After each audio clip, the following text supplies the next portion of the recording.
የሀገርን ዕጣ ፈንታ የሚወስኑት የፖለቲካ ፓርቲዎች ለሰባተኛው ምርጫ በፌዴራሊዝምና ህገ መንግስቱ ዙሪያ ያላቸውን ፖሊሲና ሙግት በፋና መድረክ ይዘው ብቅ ብለዋል። ሰላም ለኢትዮጵያ ጥምረት ፌዴራሊዝሙ አሁን ባለበት ቁመና አተገባበሩ ላይ ያለውን ችግር አስወግዶ እንዲቀጥል እፈልጋለሁ ሲል፣ በአንጻሩ ትብብር ለኢትዮጵያ ፓርቲ ትብብር ላይ መሰረት ያደረገ የፌዴራሊዝም ስርዓትን እከተላለሁ ብሏል። ተግባራዊ ማድረግ የጎደለውን የኢትዮጵያን ፌዴራሊዝም ተግባራዊ ሆኖ ለህዝቦች ለብሔር ብሔረሰቦች በግልጽ ያስቀመጠውን የሚተገብርበት አተገባበሩ ላይ ያሉ ችግሮችን የሚያስወግድበት ፌዴራሊዝም እንዲመሰረት ወይም እንዲጠናከር እንፈልጋለን። አሁን እያባላን እርስ በርሳችን ባላገር ሆነን የአገር እንግዳ ያረገን ሰው ባገሩ በማንኛውም ጫፍ እንዳይኖር ያረገን ስለሆነ ይህንን የብሔር ፌዴራሊዝም አውግዘን እኛ አማራጭ ፌዴራሊዝም ይዘን መተናል። ዲሞክራሲያዊ ፌዴራሊዝምን እቀበላለሁ የሚለው ዜጎች ኢትዮጵያ ዜጎች ለማህበራዊ ፍትህ ኢዜማ አሁን ላይ ያለው የፌዴራሊዝም ስርዓት ክለሳ ያሻዋል ባይ ነው። ብልጽግና ፓርቲ በበኩሉ ህብረ ብሔራዊ ፌዴራሊዝምን በመከተል ብቸኛ ፓርቲ ያደርገኛል ብሏል። አሁን ያለው የፌዴራል ስርዓቱን እንቀበላለን፣ ዲሞክራሲያዊ ፌዴራሊዝምን ነው የምንቀበለው። አሁን ላይ ግን የአወቃቀር ችግር አለበት ምናም ነው። ለምሳሌ ቅድም አንተም ስታነሳ የነበረው አለ አንዳንድ ክልሎች በጣም ትልቅ የሆኑ አሉ።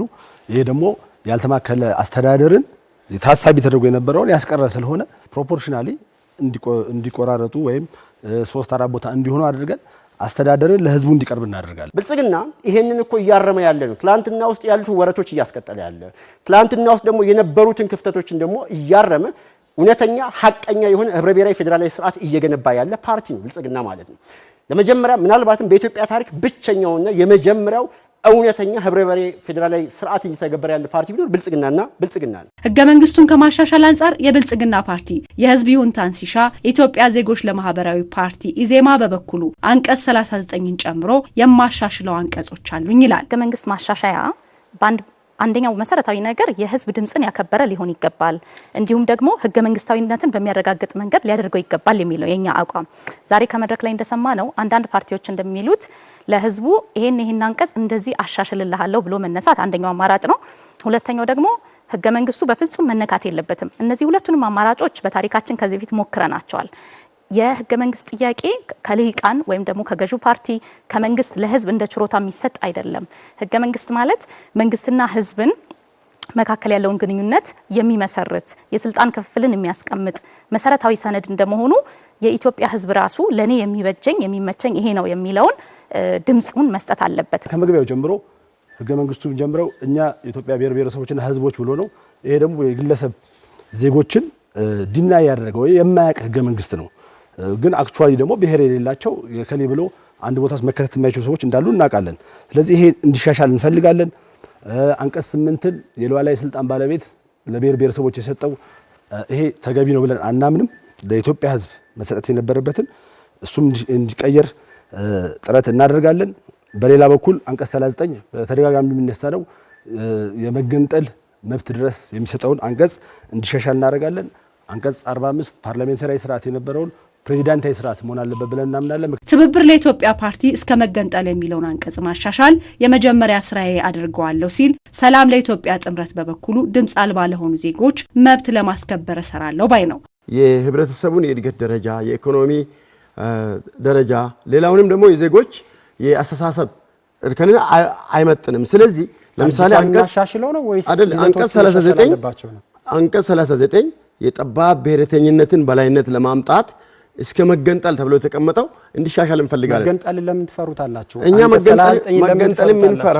መገንጠል የምንፈራው በታሪክ በማህበረሰባዊ መቀራረብ ለረጅም ዘመናት በዓለም ላይ ታላቅ ታሪክ ያላት ሀገር ባልሆነ ምክንያትና በፖለቲከኞች በኤሊትስ አቅጣጫ በማሳት የፈራረሰ ሀገር እንዳይሆን ብለን ነው የምንፈራው። የብሔር ብሔረሰቦችና ህዝቦች መብት የቡድንም የግል መብትም እንዲከበር የማድረግ ነው። በጥምረቱ አቋም ደግሞ የብሔር ብሔረሰቦችና የህዝቦች መብት እንዲከበር ይሰራል። ይህንን ቢመረጥ ይህንን ያደርጋል። ለተፎካካሪ ፓርቲዎች መስቀለኛ ጥያቄ መሰንዘርን ሌላኛው የውይይታቸው አካል ነው። ከማን እንከራከር? ከኢህአዴግ ወይስ ከብልጽግና? ምክንያቱም አሁን ያለው የኢህአዴግ ህገ መንግስት ነው። እዚህ ቆሞ የሚከራከሩን ብልጽግና ብለ ነው። ስለዚህ ወይም ከዚህ በፊት የነበሩ ቁርሾች ኦውን ያረጋል ወይስ ህገ መንግስቱ ብቻም ነው? የብሔር ፖለቲካ እንደሚቃወም ተናግሯል። ነገር ግን የፌዴሬሽን ምክር ቤት እንደሚኖርም ደግሞ ሲናገር ሰምቻለሁ። አይምታታም ወይ? ምክንያቱም ፌዴሬሽን ምክር ቤት የብሔር ብሔረሰቦችን ውክልና ለማረጋገጥ የተቋቋመ ዓላማ ያለው ስለሆነ ነው። ልክ ድመት ልጇ እንደምትበላ ነጌታቸው አይነት ሰዎችንም ጭምር የበላ ነው፣ የራሱ ልጆች ራሱ የበላ ነው። እና አጠቃላይ አንደኛ ዛሬስ በሐሳብ የበላይነት ታምናላችሁ ወይ? አማራጮች ይዞ ይከራከራል። ምንም ግልጽ ያለ ፖሊሲ መቼ ነው የምታመጡት? ብሔርተኞችንም የዘውጌ ብሔርተኞች ለማስደሰት ሴንተሪስቱንም ማዕከሉን ለማስደሰት እስከ መቼ በሀገራዊ ምክክር ጠይቀን እንመጣለን እየተባለ ክርክር ይቀጥላል። ይሄን ክርክር ብልጽግና ህገ መንግስት ማሻሻያዎች ላይ የሚደረግ ክርክርን አለመምጣት አትችሉም ነበር ወይ?